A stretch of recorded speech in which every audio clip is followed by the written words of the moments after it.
Back up on CBS Sports HQ, where the Aaron Rodgers experience has certainly come with its twists and turns the last 24 months. The now 41-year-old again mulling his options in obscurity, but that list seems to be shrinking as time passes. Grainy images of blanketed sunset beach walks and news that the four-time MVP could wait until after the draft to make his latest decision. Pittsburgh's still on that list, and longtime Steeler leader wasn't mincing words when he weighed in.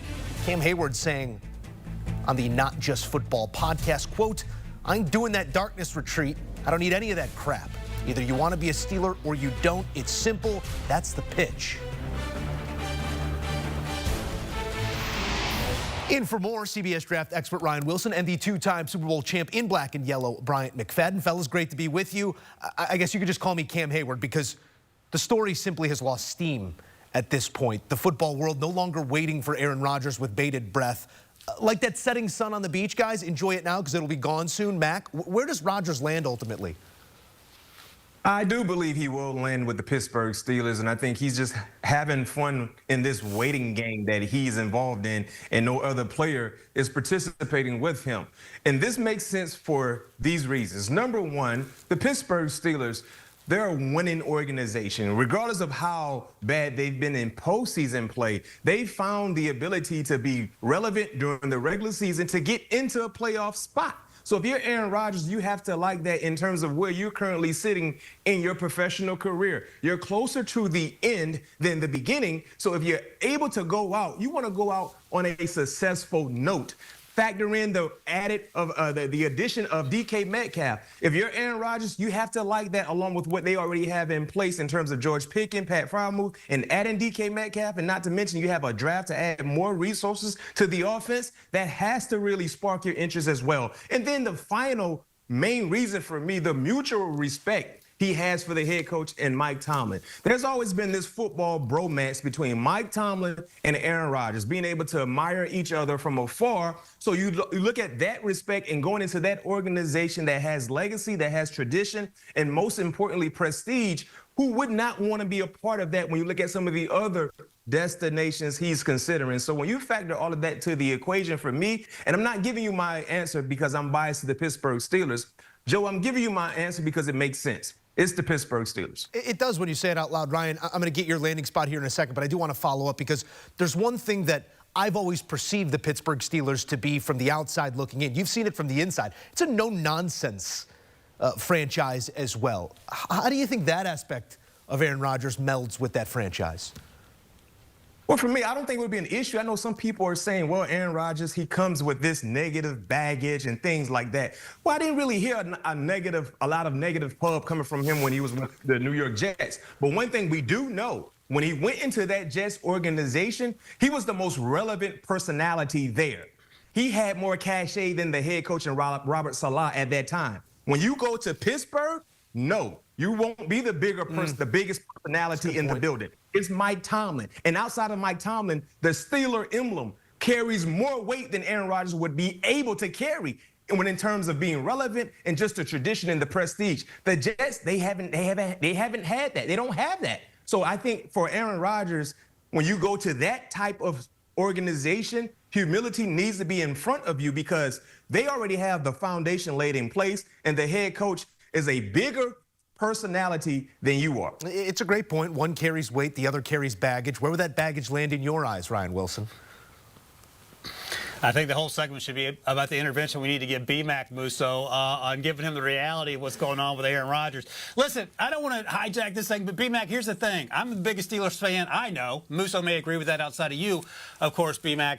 But if there's mutual respect between Aaron Rodgers and Mike Tomlin, that's like saying you ask your girlfriend to the prom, but she's going to make you wait 3 months, and the prom might have already passed before she lets you know whether she's going to be interested in going to the dance with you. What are we waiting for? Musso just pointed out he's on the beach at the old folks retirement beach community, just huddled up with this little hat on, walking around. Yeah, looking as handsome as ever. I need some answers. And I think, look, Cam Hayward's exactly right, and Mac is exactly right about why the Steelers make a ton of sense. But Kevin O'Connell and those pass receivers and that defense that they have with Brian Flores in Minnesota is also incredibly enticing. That team won, what, 14 games last year with Sam Darnold? I'm sure that Aaron Rodgers sees that, and that may be a little bit more enticing. And also, to your point, B-Mac, he doesn't have to answer to Kevin O'Connell. He can do whatever he wants to do, whether that's Pat McAfee show or whatever else, and not worry about the locker room and all the other stuff that comes along with coming to Pittsburgh and the expectations of what it means to be a good teammate. It would bring him back into the NFC North, a different one than he left a few years past, with Detroit having elevated over these last few years. Minnesota would be the team that he would be on, but you're also looking at formidable opponents, one that he has, quote, owned in the past in the Chicago Bears. It's going to be interesting to see wherever he falls. The quickest way to show respect would be to make that decision. Let's keep this thing rolling, because relative to the aforementioned Russell Wilson, looking like the most self-aware in the room right now, which is a wild sentence. Ryan, you look at the numbers, they were really ships passing in the night, but on a per-game basis, very similar offering, Wilson to Rodgers. Where does the former Steeler land in your eyes?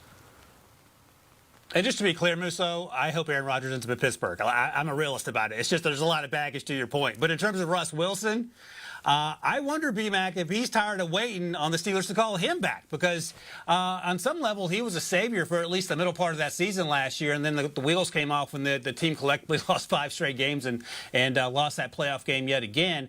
I wonder if he ends up with the New York Giants, who are playing musical chairs as well with Aaron Rodgers, and leave the Steelers with still standing when the music ends. And that means currently it's Mason Rudolph and Skylar Thompson in Pittsburgh, but I think it gives the Giants a bridge quarterback if they want to draft one at number 3 or go in another direction and draft one later in the draft. At least Russ Wilson can come in for a year, and I think he gets them to 7 wins and maybe get lucky, win a couple more, and get that organization going in the right direction.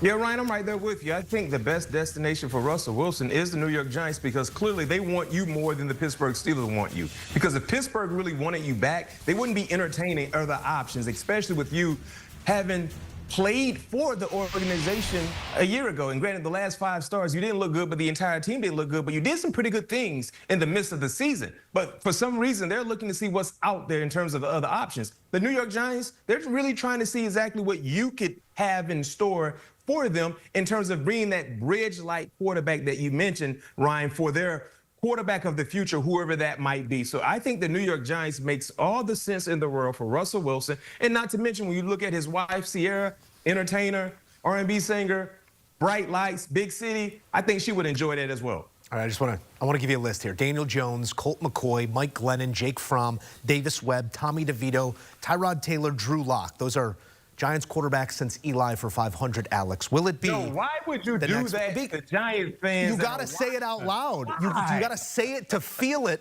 Would Russell Wilson be the next name in that list that makes you feel something? You're not a good guy. We shall see.